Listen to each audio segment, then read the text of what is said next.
of exercise 8.1 class 10th. In figure find 10p minus cot r. इस question में आपको बोल दिया है कि 10p माइनस कॉट r की वैल्यू क्या होगी, आपको वो निकालनी है। तो भाई वो तो हम तब निकाल पाएंगे ना जब हमारे पास इन दोनों की वैल्यूज़ हो, हम इनको माइनस करके निकाल सकते हैं सिंपल। सबसे पहला काम, लास्ट वीडियो में मैंने बताया था आपको कि दो साइड्स गिवन होती है। सबसे पहली चीज़ आपको क्या करनी है, उसकी थर्ड साइड निकालने का काम करना है, और वो कैसे निकलेगी, by using Pythagoras theorem. So start करते हैं ज़रा। ये देखो इसके अंदर आपको क्या दिया हुआ है, in triangle P Q R Pythagoras होती है H square is equals to perpendicular square plus base square, right. ये हाइपोटेनस है, means P R square is equals to perpendicular is P Q. जब आप पाइथागोरस लगाएंगे तो आप इसके अंदर हाइपोटेनस, बेस और परपेंडिकुलर जो मर्जी ले सकते हैं, बट हाइपोटेनस तो वही रहेगा, प्लस में क्यू आर स्क्वायर। ओके, चलिए डालते हैं value. P R is 13, so 13 square is equals to P Q is 12, 12 square plus Q R square. 13 square is 169। मैंने कहा था ना कि कुछ नंबर्स के स्क्वायर आप याद कर लीजिए, स्क्वायर और स्क्वायर रूट्स।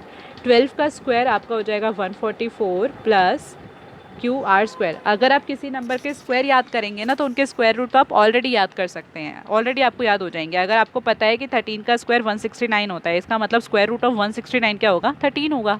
अगर आपको पता है 12 का स्क्वायर 144 होता है, इट मीन्स 144 का स्क्वायर रूट क्या होगा, 12 होगा। ये इधर प्लस हो रहा है, इधर जाके माइनस हो जाएगा। ये आ गया आपका 25 is equals to Q R square. अब ये देखिए स्क्वायर सामने जाके क्या बन जाता है, स्क्वायर रूट।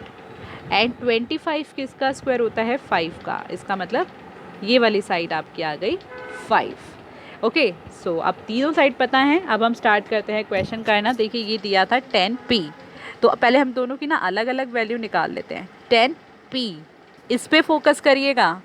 ये दिया है p, एंगल P के हिसाब से निकालना है। तो देखो मैं आपको दोबारा से एक बारी फॉर्मूला बता देती हूँ, विच इज़ पंडित बद्री प्रसाद हर हर बोले सोना चांदी तोले। इट मीन्स मुझे चाहिए tan, which is 10 is t p upon b। तो मुझे ये पता है ये होता है perpendicular upon base. So let's find what is perpendicular and what is our base. P के अकॉर्डिंग अगर हम देखें, देखिए P का एंगल यहाँ बना है, ठीक है ना। अगर P का एंगल यहाँ बना है, इसका मतलब बेस क्या हो गया आपका, PQ हो गया, राइट। सो इस केस में जो बेस है वो हमारा क्या है, PQ। और ये दूसरी वाली साइड जो है वो क्या होगी, परपेंडिकुलर। L फॉर्म करती है ना, एक साइड बेस तो दूसरी साइड परपेंडिकुलर। एंड हाइपोटेनस तो हमेशा सेम ही रहना है। ओके, कहाँ ध्यान दीजिए, अगर एंगल P पर है तो बेस PQ है, राइट। अगर एंगल R पर होता, इधर होता, तो बेस QR होता, क्योंकि जो बेस लाइन होती है उसी पे एंगल ड्रॉ होते हैं। सो परपेंडिकुलर मीन्स आपका हो गया है परपेंडिकुलर QR अपॉन में बेस इज PQ।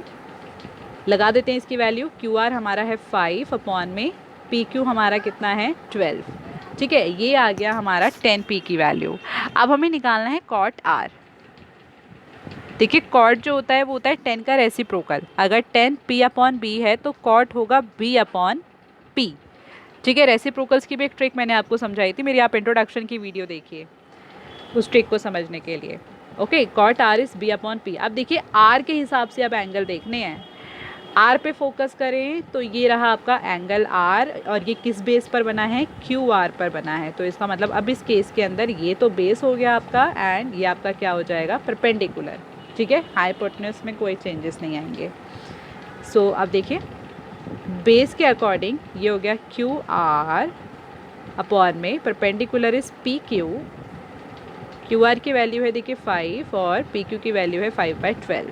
अब हमारे पास ये दोनों वैल्यूज़ हैं, हम इसके अंदर पुट करके इसकी वैल्यू भी निकाल लेते हैं। क्या बनेगी, हमें निकालना था देखिए 10p minus cot R। 10p is 5/12 minus cot R is also 5/12।